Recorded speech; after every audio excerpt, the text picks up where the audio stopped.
வீடியோக்குள்ளே போகிறதுக்கு முன்னாடி சேனலை சப்ஸ்கிரைப் பண்ணுங்கள், பக்கத்தில் இருக்க பெல் பட்டனை ப்ரெஸ் பண்ணுங்கள், டிக் பண்ணி சேவ் பண்ணிக்கோங்க. வாங்க வீடியோக்குள்ளே போகலாம். பருத்து அரைச்சி மீன் குழம்பு பண்ண போகிறோம். கிலோ மீன் 1/4 கிலோ. இது மத்தி மீன். எல்லா மீன்லேயும் இதே மெத்தடில் செய்யலாம். நான் மத்தி மீன் எடுத்திருக்கேன். புளி ஒரு எலுமிச்சை அளவுக்கு கரைச்சி எடுத்து வச்சுருக்கேன். தக்காளி 2 கட் பண்ணி வச்சுருக்கேன். சின்ன வெங்காயம் 100 கிராம் இருக்கும், எடுத்து வெட்டி வச்சுருக்கேன். மீன் குழம்புக்கு சின்ன வெங்காயம் போட்டால் தான் டேஸ்ட்டாக இருக்கும், அதனால் சின்ன வெங்காயம் எடுத்துக்கலாம். பூண்டு ஒரு 5 பல், அதை குட்டியாக கட் பண்ணி வச்சுருக்கேன். இஞ்சி சின்ன துண்டு எடுத்து அதையும் குட்டியாக நறுக்கி வச்சுருக்கேன். மசாலுக்கு மல்லி 1.5 ஸ்பூன் எடுத்திருக்கேன். வரமிளகா ஒரு 7-8 எடுத்திருக்கேன். நம்ம காரம் எவ்வளோ தேவையோ அந்த அளவுக்கு வரமிளகாய் எடுத்திருக்கேன். வெந்தயம் வந்து ஒரு 1/4 டீஸ்பூன் எடுத்திருக்கேன். தேங்காய் துருவல் 2 ஸ்பூன் எடுத்திருக்கேன். நம்ம கொஞ்சமாக தானே மீன் குழம்பு செய்ய போகிறோம், அதனால் 2 ஸ்பூன் தேங்காய் துருவல் போதும்.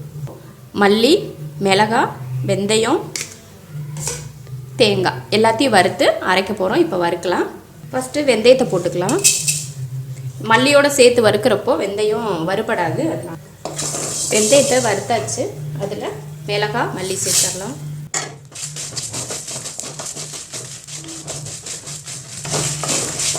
வறுத்தாச்சு, எடுத்துடலாம். அடுத்து தேங்காய் போட்டுக்கலாம். தேங்காயை இந்த அளவுக்கு வறுத்தாச்சு. அது கூட மல்லி வரமிளகாயும் சேர்த்து வறுத்துடலாம். ஒரு வறுத்தாச்சு. வறுத்த மசாலா ஆறுனதும் அரைச்சி எடுத்துக்கலாம். எண்ணெய் காஞ்சிருச்சு. அதில் கொஞ்சம் 1/4 டீஸ்பூன் அளவுக்கு வெந்தயம். மீன் குழம்புக்கு வெந்தயம் போட்டால் தான் மீன் குழம்போட நல்ல மணம் வரும்.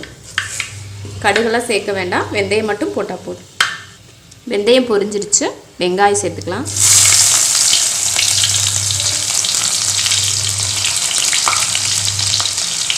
இஞ்சி, பூண்டு,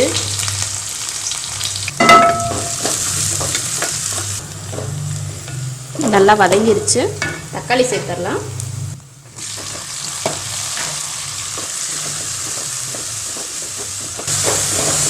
தக்காளி நல்லா வதங்கட்டும். மசாலா அரைச்சிக்கலாம். அது கூட கொஞ்சம் மஞ்சள்தூள் சேர்த்துக்கலாம். தக்காளி வதங்கிடுச்சு. மசாலா அரைச்சாச்சு. மசாலா சேர்த்துடலாம். வதக்கி விட்டு நம்ம கரைச்சி வச்ச புளியை இதில் சேர்த்துடலாம்.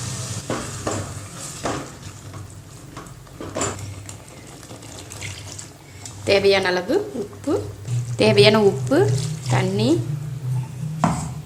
தேவையான அளவுக்கு உப்பு தண்ணி சேர்த்தாச்சு. குழம்பு நல்லா கொதிச்சதுக்கப்புறம் நம்ம மீன் சேர்த்துக்கலாம். இப்போ மூடி வச்சிடலாம். நல்லா வெந்து கொஞ்சம் வத்தி இருக்கு. இப்போ மீன் சேர்த்துடலாம்.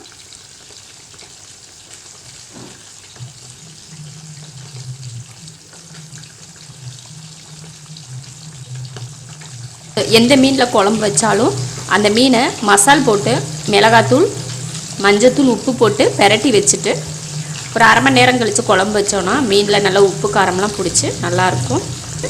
சும்மா கலக்கிட்டே இருக்கக்கூடாது. இப்போ மூடி வச்சிடலாம். அடுப்பை சிம்மில் வச்சு ஒரு 2 நிமிஷத்துக்கு மூடி வச்சிடலாம்.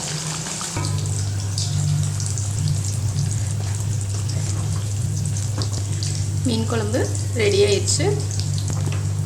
தாளிக்கிறதுனா தாளித்து ஊற்றலாம், இல்லைன்னா வேண்டாம்.